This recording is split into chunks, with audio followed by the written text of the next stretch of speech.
All right. Good evening, everyone. For those of you who are joining us from the Pacific Northwest, and good morning to those who are joining us elsewhere in the world, in China.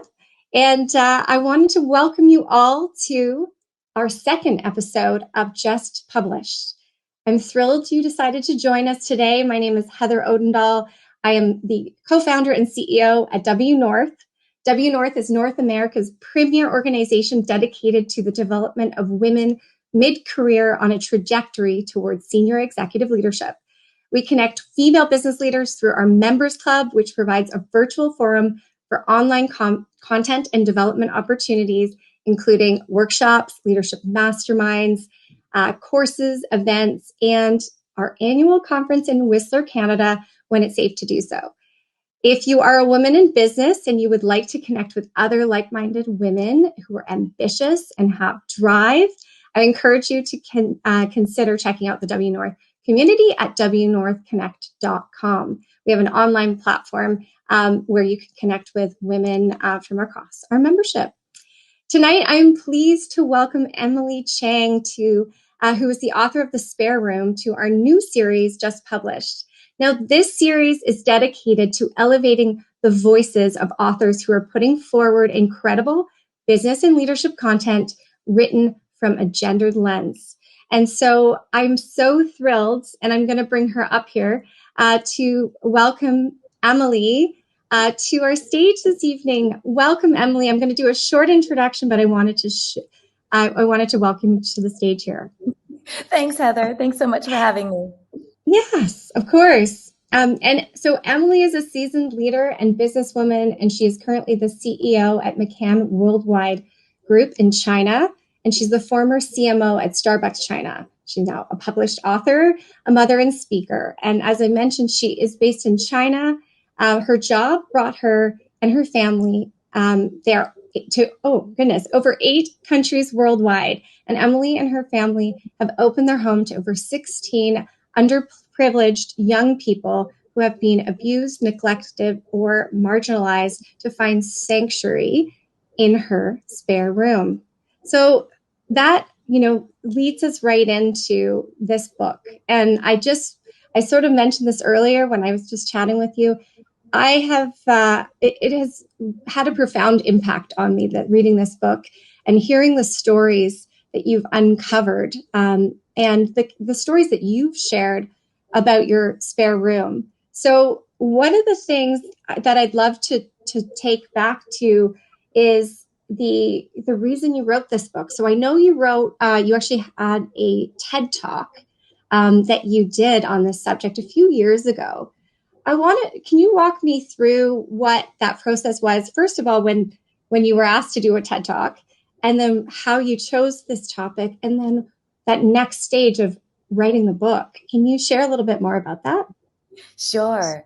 It all happened somewhat organically because we've had so many young people in our home and they've always been part of our life. So they're not sort of hidden in a room. They come to work with me. They go to social events together with our family. So everyone is engaging with our spare room friends through like the course of 20 years. And people just keep saying some of these stories are really extraordinary. It would be wonderful if you can capture them. Not only to share, just like how inspiring it is to hear from some of them and how they've overcome amazing challenging obstacles, but also because there's a lot to be learned about social justice and how big some of those cracks are, both in the US and China. So that's how it started. And I was starting to kind of spend a little bit of time every week writing back maybe in 2017 or 18. And then I was at dinner one night talking about this with a woman who had just published a great book. And I was asking her some tips. And across the table from us was one of the orchestrators of TEDx Shanghai. And she said, that would be a really good story to tell on the stage. Would you be willing? So I put the book on the back burner thinking, well, my only goal is to tell these stories. So maybe it's not a book platform. Maybe it's a TEDx.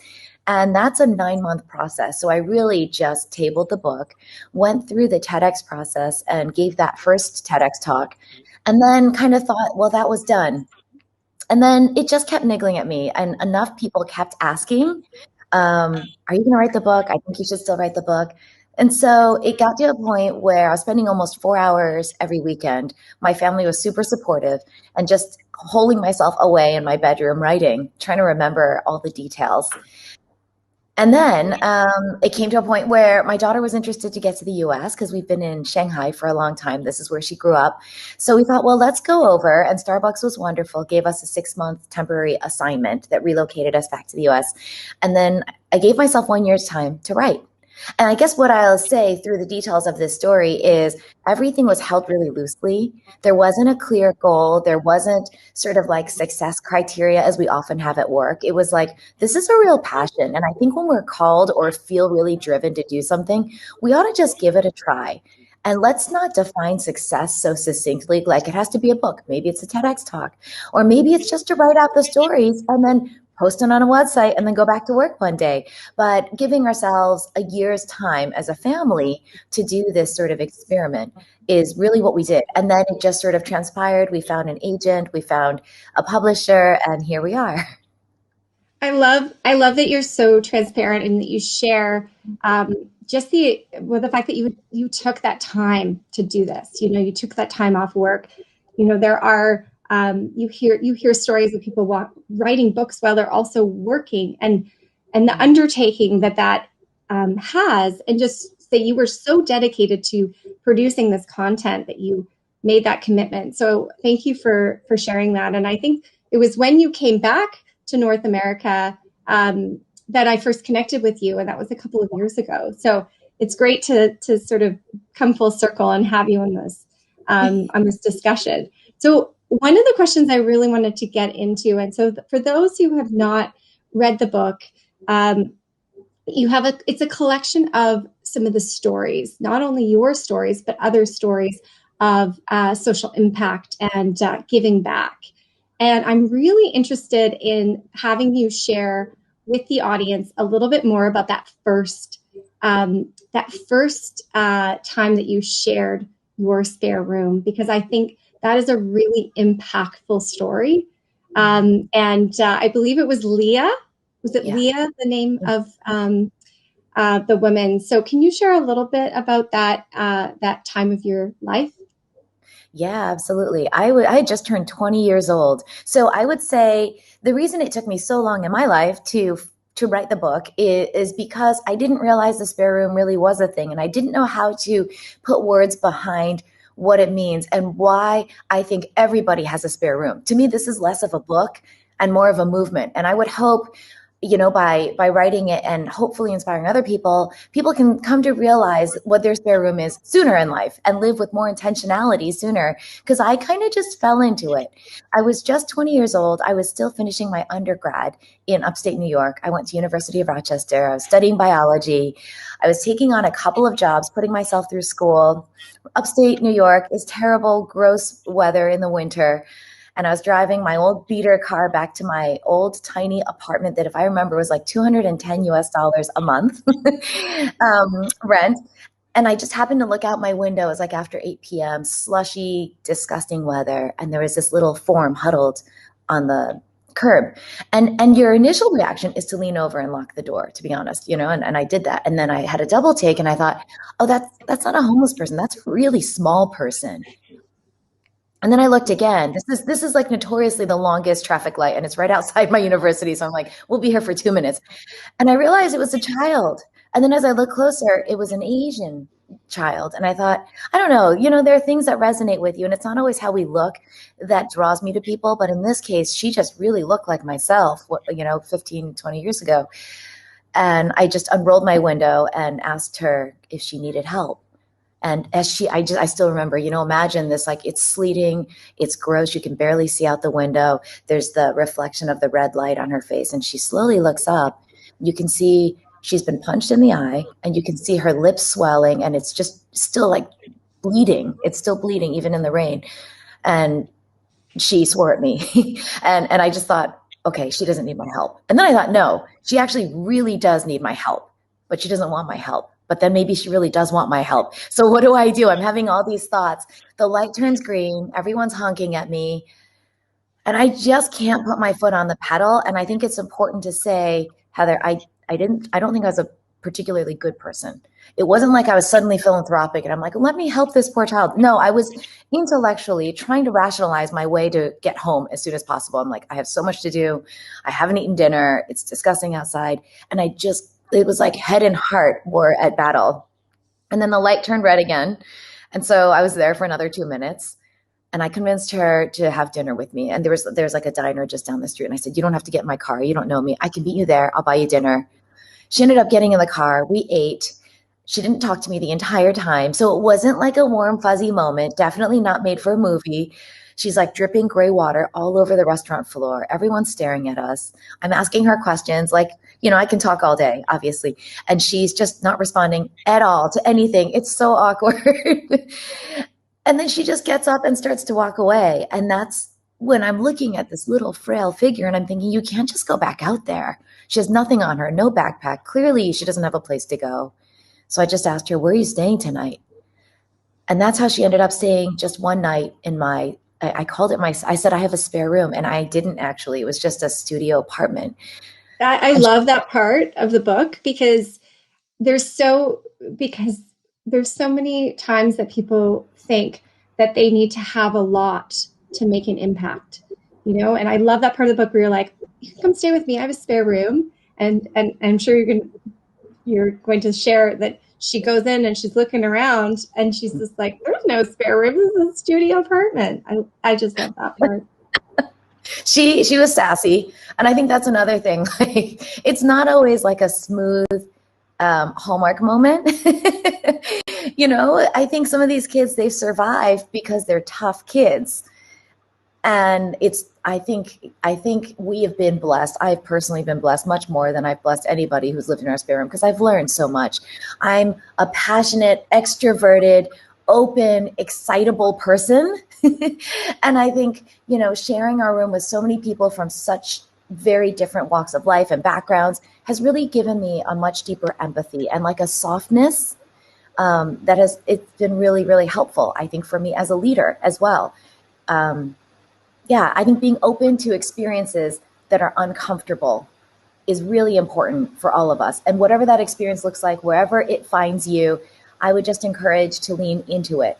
Because also when we come across an uncomfortable moment and we run the other way, somehow if we have an opportunity to learn from that moment, it'll find us again and again if we're running away from it. But if we lean into it and let it shape us and let ourselves learn, then we'll find that we become just more dimensional. I think we become kind of richer people as a result. I love that. And I'm going to ask you a question around, because I love the subtitle of this book.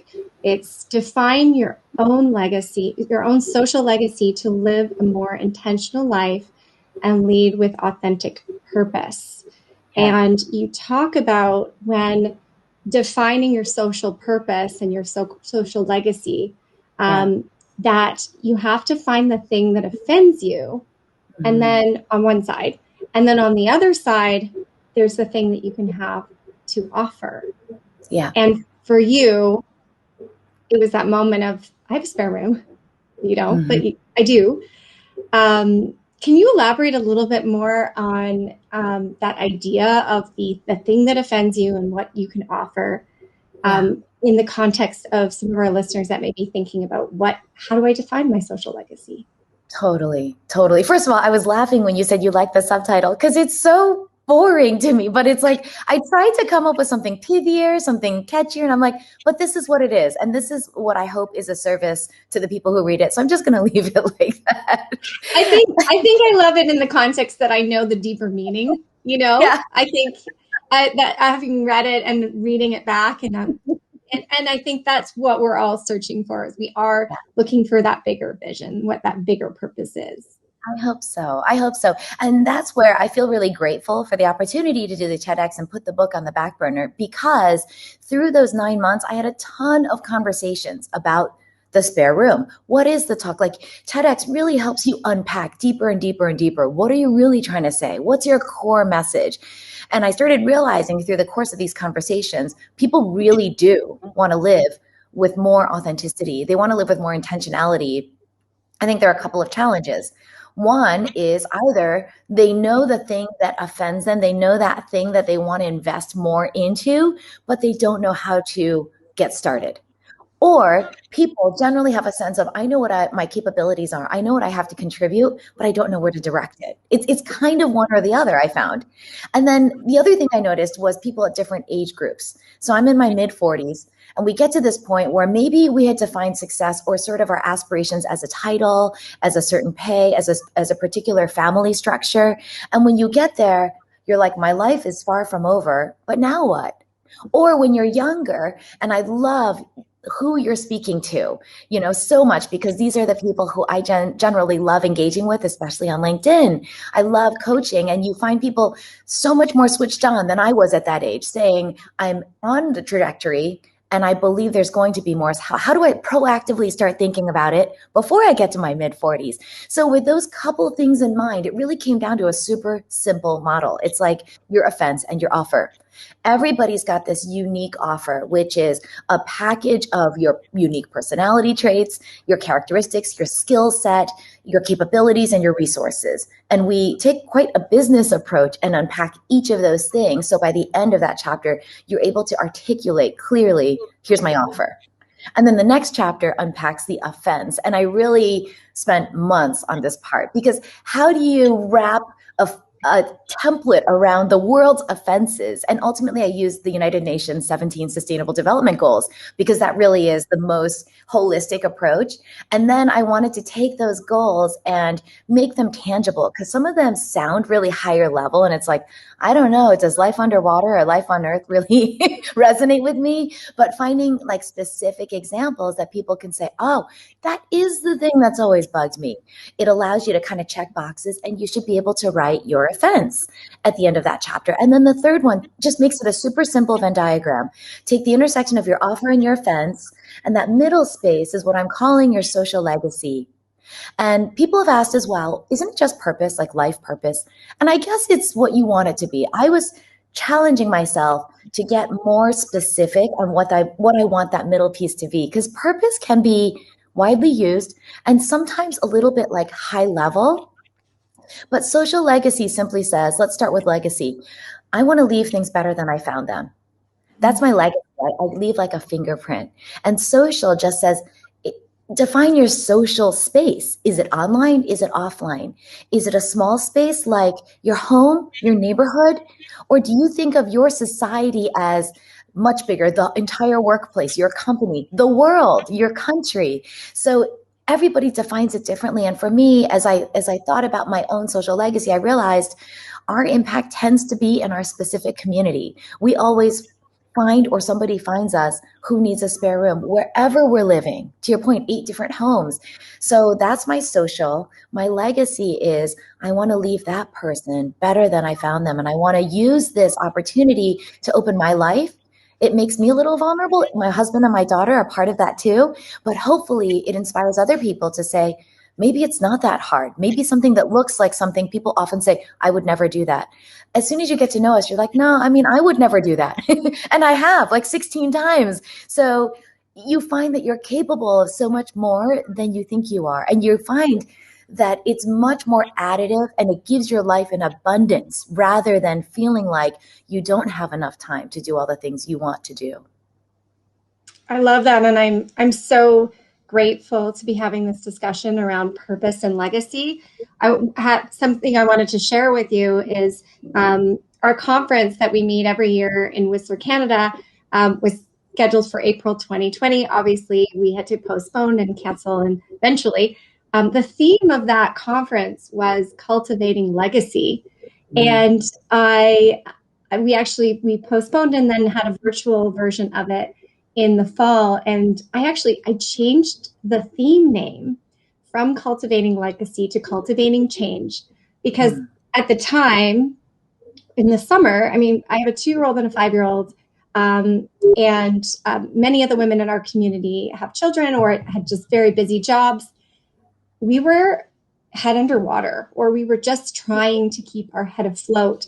And so, right or wrong, I was like, I don't know if we can talk about cultivating legacy right now when we're just trying all to survive. And Yeah. so we changed it to Cultivating Change, and which really resonated well with the Black Lives Matter movement, and the rise of creating change within diversity and inclusion. And I don't regret that decision, but it has prompted me to, as we start to open up and we start to feel a little bit more supported, to revisit that legacy and Mm, what that looks like. And I agree with you. I think this next generation of leaders, it's yeah. so important to us to have that legacy. And we're not going to wait until we're retired to create that. Lost. I mean, we've got one life to live, right? Look, I'm 45. Like, I called last year when I stopped to write the book Professional Halftime. I hashtagged myself. I'm halfway through life. Like, I was talking to my daughter who's 12. She's got 6 years left with us, and she's going, I mean, somewhere, some university. Life just goes by so quickly. So good for you guys for not waiting. Good for you guys for embracing your career, your life, and saying, Oh,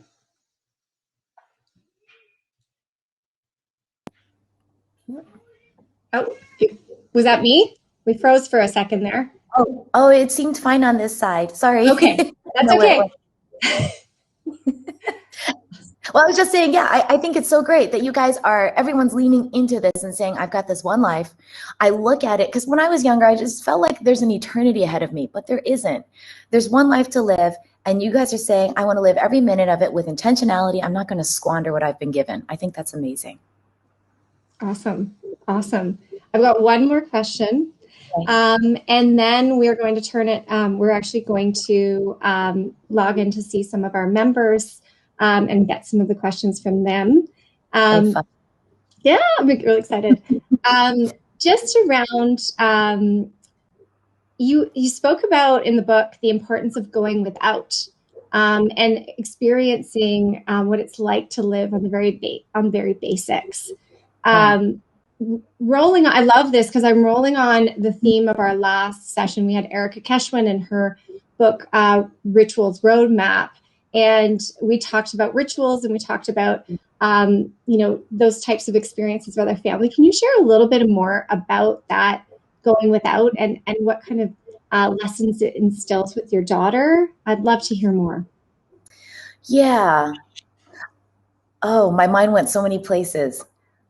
Going without, I think the first thing it's important for each of us to cultivate, especially as parents, but also for ourselves, is a real heartfelt authenticity in terms of our empathy.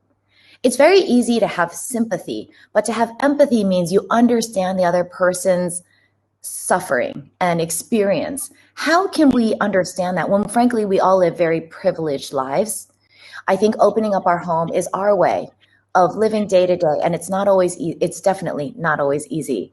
And we have to remind ourselves that giving is not for the sake of having the recipient demonstrate gratitude or appreciation. The recipient may actually be angry with us or resentful because their life circumstance is so different. So we've learned to give regardless of the response or of the outcome. And just to say, this is what we have been designed to do. We are able to be generous. So let's do it anyway. And maybe there's not a positive response now, but we know we're building into this person. And later, one day down the line, maybe she'll remember something really good. Or maybe in a year, something incredibly positive will start to transform in her life. You never know what the possibilities are. And all you can do is lean forward in faith, defined as like the things that you can't see, but that you have to have some degree of hope in and positive intent behind to try and get there. And I think beyond the spare room, like there are other things we cultivate as rituals with our family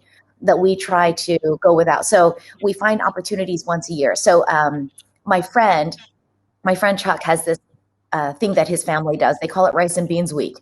And they just eat rice and beans for an entire week. That's it. Nothing else.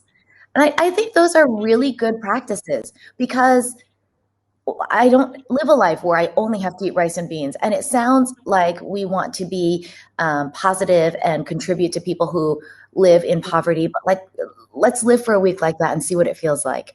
Or when I was much younger, I haven't never told this story. I had Leah living with me, and she had told me some stories of what it was like living on the street. She'd never lived in a shelter. I didn't think I could go live on the street per se, but I did go check into a homeless shelter and lived for 3 days because I just wanted to see what it was like. And it was dreadful. It was dreadful. What we think, we don't know until we live it. And I think it does two things, Heather. One is it really does cultivate a real empathy in us because now we're able to relate. But two, it instills just such an incredible sense of gratitude because you just don't know what you have until you really don't have it. Yeah, no, I agree. I can only imagine the impact that would have had on your level of understanding of where Leah was at. Um, thank you for sharing that with us. And the interest of the eager members that are awaiting us, I'm going to wrap. But what I want to share with everyone is that the spare room is now available. I like to promote at your local bookstore. So here in Whistler, I order books through Armchair Books, but in all of your cities, there are small bookstores that need your support. So order your books. And the other thing that's amazing about your book is there's a lot of resources and workbooks that you can work through. So encourage you to get a copy of the book. And thank you, Emily. It has been a pleasure to have you on Just Published. And I look forward to chatting more with you. I will see you in a minute. Thanks. Okay, I'm in Shanghai. Oh, okay. So it's morning for you. It is. As you can tell by like the over bright lights, we were just earlier. I'm like, I'm sorry, it's the sun. It's super sunny today. Oh, the sun suits you. Thanks. Thank you for sharing all of that with us. I had tears in my eyes at some parts of your story, and I felt extremely touched. And it's a great honor to have you with us. Oh my gosh, it's my pleasure. I'm looking forward to this. This is so fun. Like the first half and the second half, I've never done anything like this. That's amazing. I'm just having some problem with my video, so I'm gonna throw it over to my team while I get this sorted. So Eva or Phyllis, if you want to we can open for questions. That's probably a good place to start. Totally. Absolutely. I might have a first question for you, Emily. I cannot imagine the process that you had to go through in order to write such a complex topic in a book. We all are struggling with finding what our anchors are, and I'm struggling very often. When I feel like I have found my anchor, I lose it because I just can't touch it. And I'm wondering, when you were writing the book, were there any parts of the book that you decided to just write off the book, although you really wanted to keep them, but you decided not to include them, and why? First of all, that was so beautifully said. Yes, we often feel like there's this anchor and then we lose it. So that's really why, like I was saying about the subtitle, it's really not sexy. It's very practical. And a lot of these exercises are the same because I want it to be tangible. Like even the publisher struggled with, how do we categorize this book? It's like, it's part business. It's definitely targeting a professional audience. And yet it's, storytelling. And then it's got these reflective exercises. I want it to be a tangible anchor. I think, just to use your words, Eva, I think if you can write something down succinctly, I find it is really hard. It's very easy to have an ambiguous idea and blunder through explaining it, but it's much harder to have a single line of what do I offer? What is my offense? What's my social legacy? Because once you have it articulate and specific, it doesn't slip away from your fingers anymore. Yes, that makes sense. That's why actually in the last chapter, a reader wrote me and asked me, because now everyone knows how to reach me now. I'm like, oh, this is really interesting. I'm now like engaging with the universe. It's pretty fun. But they said, like, why did you suddenly go to like your epitaph? So the last chapter is about your tombstone. And what do you want people to say about you when you're gone? And I said, the reason is, if I use a different analogy than an anchor, it's like a lighthouse. It's not only defining your social legacy and knowing like, here's what I want my life to stand for. And my career is part of it, but not exclusively. It's beyond the social legacy to say, what do I want people to say about me when I'm gone? Does the social legacy lean into that? It should. Does it contribute toward it? It doesn't have to be a straight line, right? Life isn't a straight line. But when you know and you can write what you want people to say about you after you're really gone, I think that's what's so clarifying. And then it is clarifying. It's like the clouds parting clarifying, because you're like, now I know what the important things are to spend my time on. Now I know when somebody needs me, it's not a tough choice to say, do I go to this meeting that's important, or do I care for this person who's crying in my office? Like, it's not a question. If I need to make a choice between a work event and a family event, all these things become really clear because I know what I want people to say about me. It's just like at work, we have KPIs. I know what my end result has to be for the year. So then I back out my work plan to make sure I can deliver against that. It's sort of like knowing what I want my life to stand for, and I back out my life plan against that. That's amazing. Thank you so much for sharing it. I haven't read the book yet, but I am so excited to put it on my bookshelf and get into it. I feel like, what if I'm going to struggle to find my social legacy? Does anyone feel the same, that it's just not going to be that clear for you? You guys can email me. We'll go through it together. You know, Eva, this is something interesting I've been noodling over. A lot of people have reached out and said, would you do like a training session or a program that like walks people through these things? And I was like, oh, maybe. I mean, I don't have any success criteria against this book. It's really like, I want it to become a movement, and I want it to be inspiring and useful to people who read it. That's it. I don't, you know, so if enough people ask about that session to like walk through it together, I'm totally happy to do it. And now I've just been wondering to myself, how many people are going to have to ask before I say like, yeah, I'm going to do it? And then how do I do it? So we'll get there, but it's an option. I'm thinking about that. I think people would love coaching and a little bit of guidance maybe, but at the same time, it's such a deeply personal journey that nobody can really answer for you. Right? It's just up to you to look beyond. No one can really tell you, because sometimes somebody tells you what they think you should think and you accept it as your truth. And that is not what you want to do with finding the legacy. That is the opposite. That makes sense. That's exactly right. Yeah, it does. Well, I thought it was interesting how you used the word offense. And again, I haven't read the book yet, but I did watch the TED Talk. And it's like you said, like there's a whole bunch of societal problems that are out there, but it's like, what's the one that really offends you that you want to attach yourself to? And so like, I think to your point, right? Like, I think that'll help guide to like what you want to guide your social legacy. Again, I'm not an expert, but it sounded like that would help, because it's like, because you used the word offense, Emily, I was just like, yeah, sometimes some things just really do offend me, right? And then you kind of attach yourself to that. Yeah, it was intentional in using the word first. Both words start with O, so that's kind of like harmonious. But more importantly, I think somehow like the world we grow up in teaches us to be a little rounder. We put up these sort of polished facades and we're like, okay, we can work with this. We're okay with this. But you know what? It's okay to not be okay with something. Like, it's okay to say, that offends me. Like, we've been talking about Asian hate crimes, you know, and somebody asked me what I think about it. And I'm like, I'm offended. Certain things are offensive, but we're not used to using that word in our vocabulary. But when you stop and interrogate, like, what are the things that really offend me? What do I want to speak out against? There are a million things that are, you know, wrong or sub-optimized, but not that many things you'd really assign this word to. And hopefully it helps filter through to hone in on the things that really matter to you.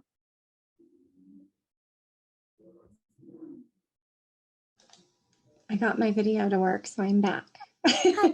Welcome back. And thank you all for joining us.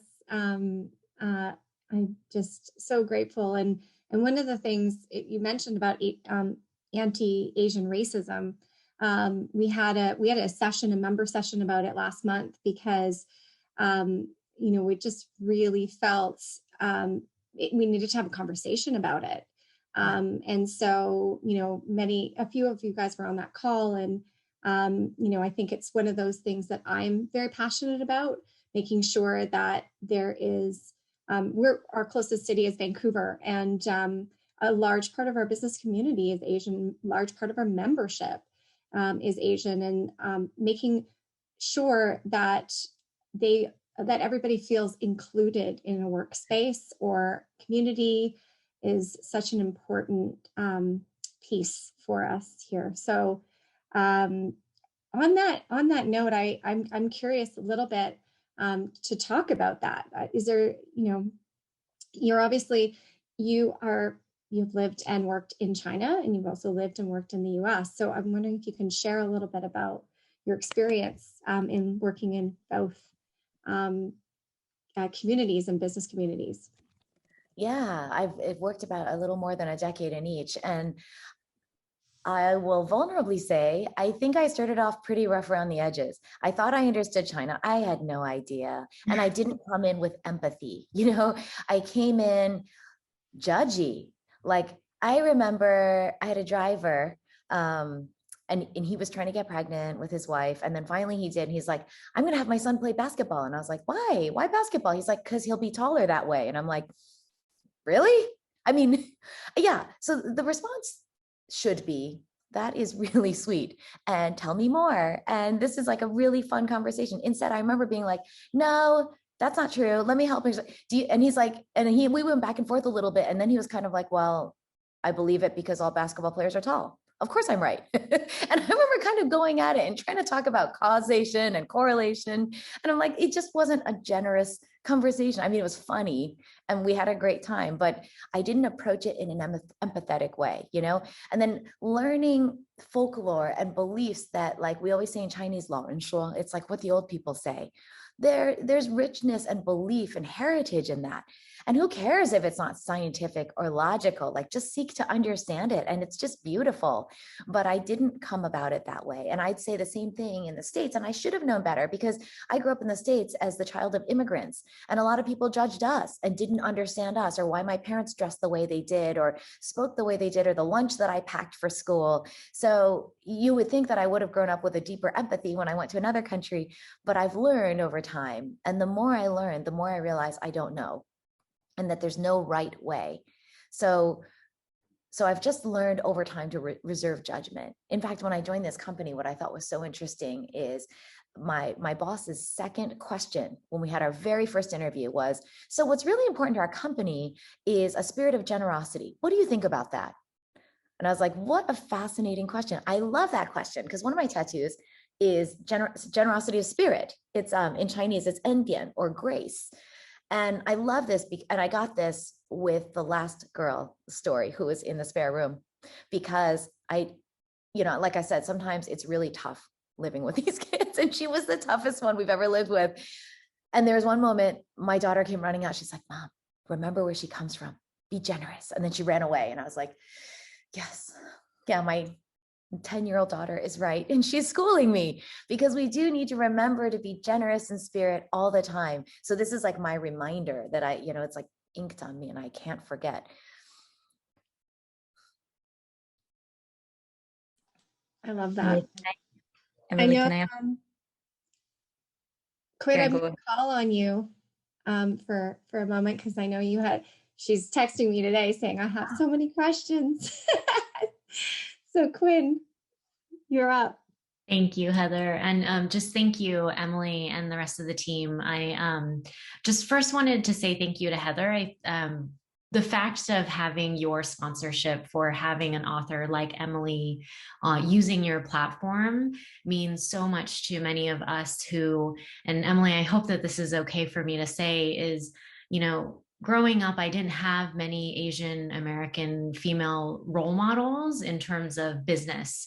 So I had told Heather many times that's what really fuels me. And I'm also lucky enough to be a board member for W North, and really bringing that, I would say, like Asian American perspective. And Heather and I have great conversations about this. And she had asked me to then also present in that kind of member discussion. But one of the questions that I had is, tied to if you don't see it, you can't be it. And I think that this also ties in with the spare room in the sense of, if we're not seeing leaders like yourself provide the social impact, then I too am not going to think about that for myself.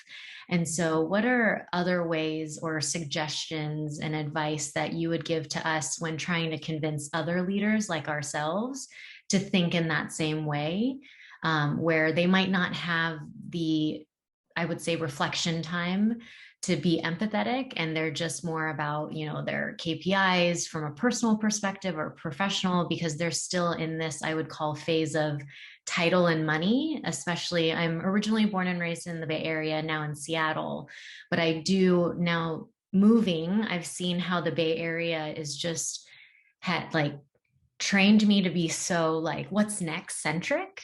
Yeah. And now being away from it, I'm thinking, how do we become more whole centric, if that makes sense? Yeah. Yeah, it's a great question. I think it's simple math.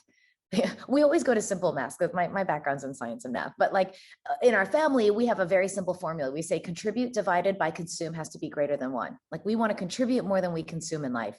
And I have this belief that everybody will lean toward where the pros outweigh the cons. It's super simple. Right? So if right now my pros are defined by my salary, my promotion, my KPIs, that's where I'm going to lean, because my work will, whatever gets me more toward that outweighs the cons. But what if you change that formula? What if you just say what you said to me? That very much touched me and it inspired me. And it said, yeah, I'm going to keep doing this. And I want to keep being that role model, because you're right, there's not enough representation. That pro just changed. Now the pro of doing this kind of work and speaking more openly and encouraging others and taking the time to do that starts outweighing the con of not. But if we don't let those leaders know that they matter and they're making a difference and they are influencing us to live differently, then that doesn't impact their formula. So I think we kind of have to take a step out and say to leaders, you know what, you're making a difference. Just seeing you in that job makes a difference. Would you be willing to share a little bit? Would you be willing to join Heather's platform? Would you be willing to just spend 10 minutes with me?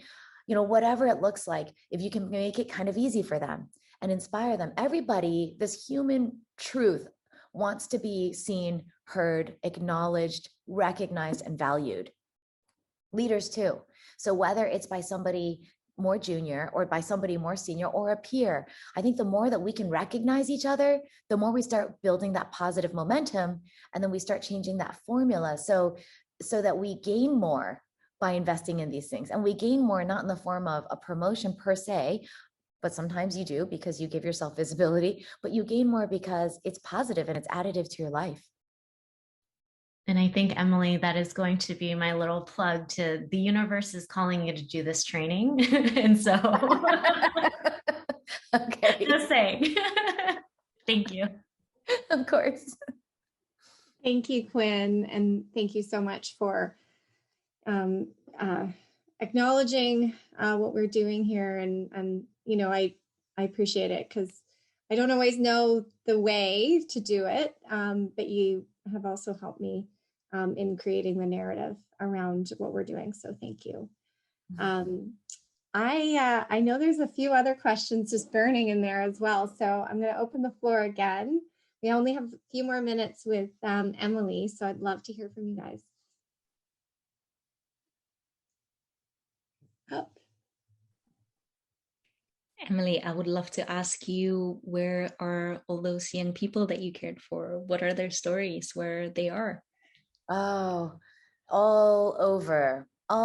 So Teo, the one we almost adopted, and he lived with us, on and off 5 years. He is with a forever family now. He has 2 younger sisters, and they are in Texas. I mean, each of them is in a different place. Devin is remarried. She's the child bride, and she has 4 or 5 kids now. And I can't remember where she lives, somewhere also in the US. A lot of these are great stories. Tim, who isn't in the book, So your other question, I didn't answer all of it either. Yes, there was a lot that I ended up not including in the book. I'm going to create it as like ancillary content. We'll put it on the website, or we'll put it in different places. Not only my stories, but other people's stories. This is something, I'm going off on a tangent. This is why I sometimes don't answer the original question. But there are so many extraordinary stories. As I started to tell other people's, I realized truly, everyone's designed to be extraordinary. Like nobody's designed to live one life that just walks away and there's never a fingerprint left on the world. There's no legacy.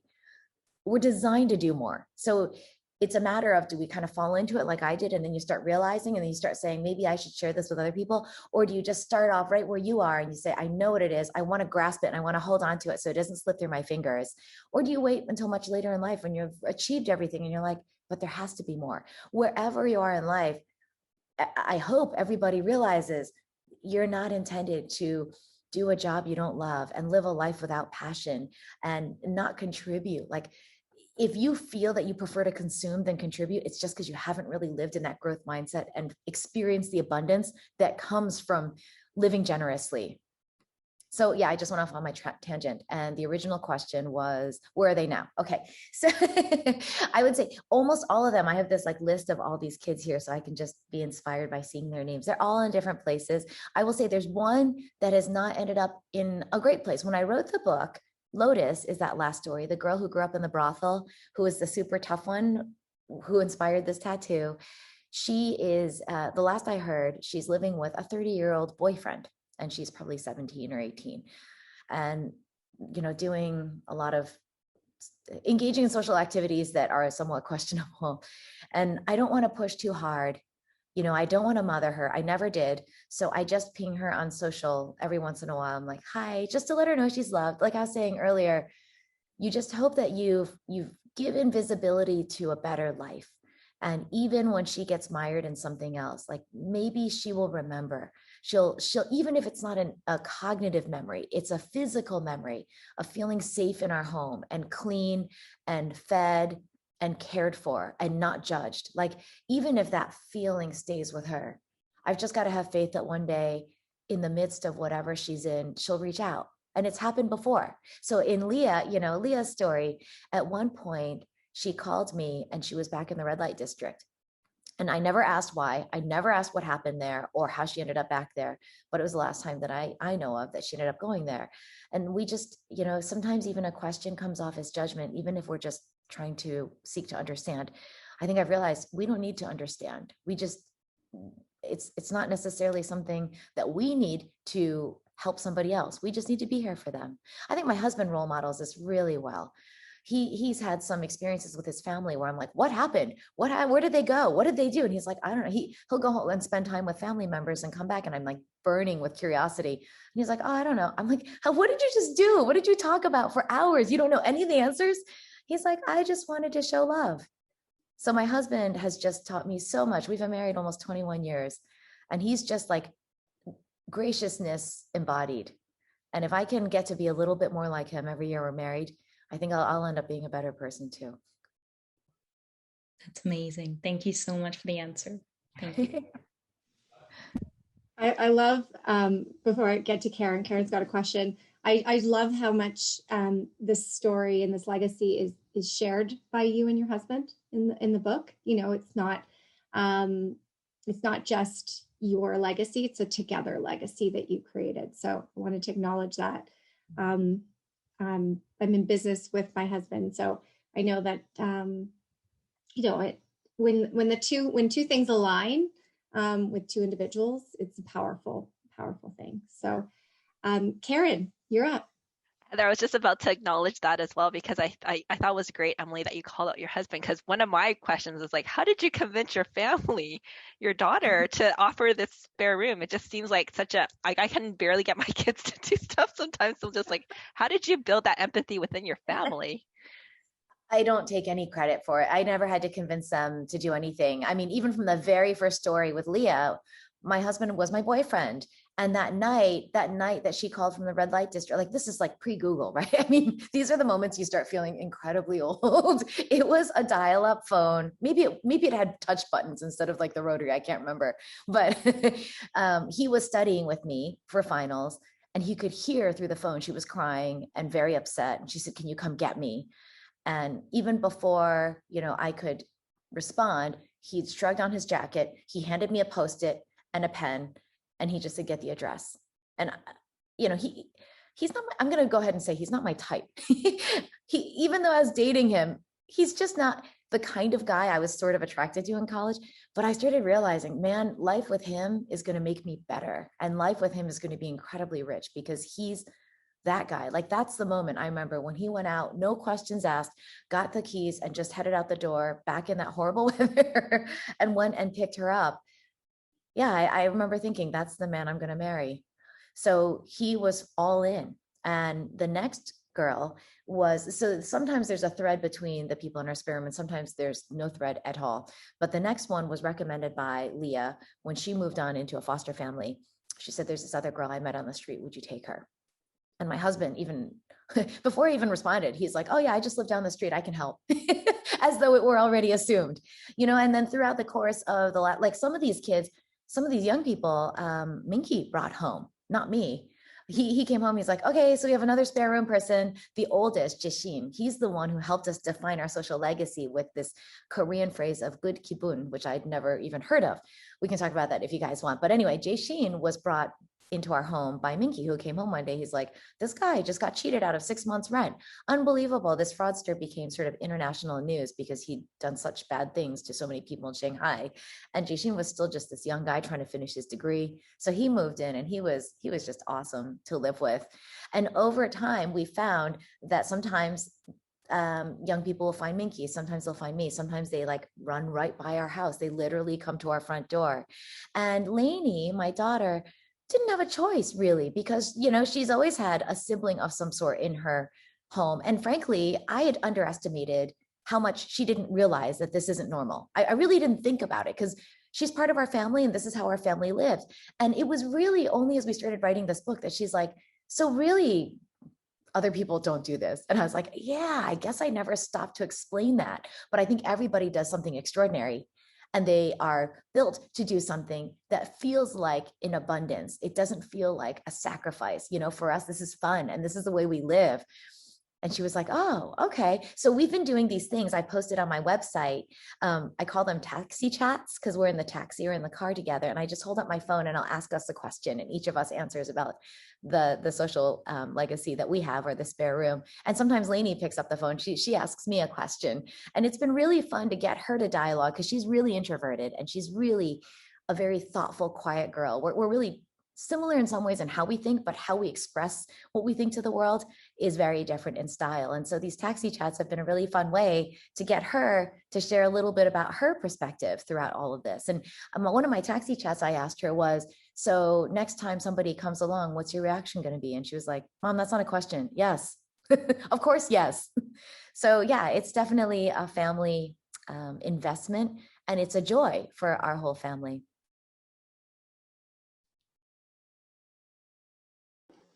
Oh, I love that.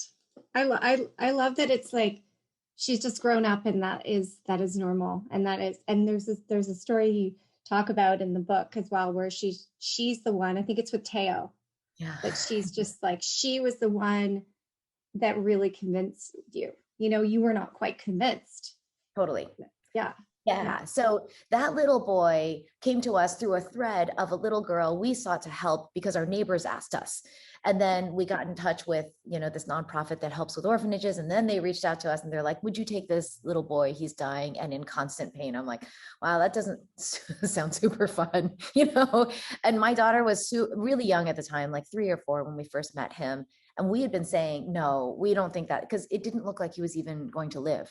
Like, that's a lot for my toddler to experience, but she was the one who walked around the corner and overheard us. And she's like, what's that you're talking about? She couldn't even say her R's.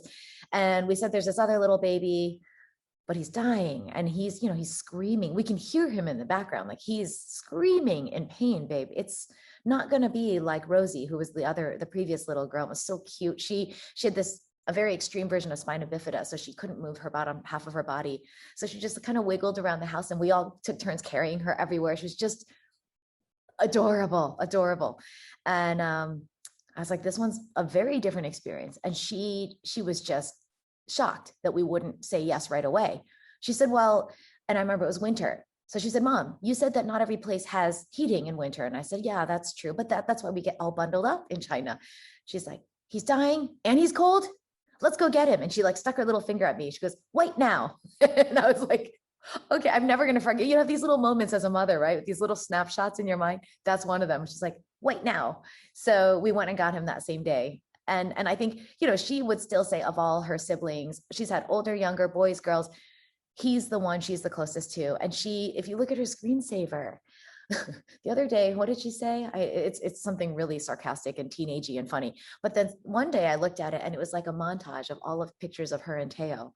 She just loves him. And he still calls her Jijie, which is elder sister. And we still video with him and the family all the time. Their last name is McClure and our name is Chang. So we have this group chat that's called the McChangs. And we love the McChangs. Oh, I love that.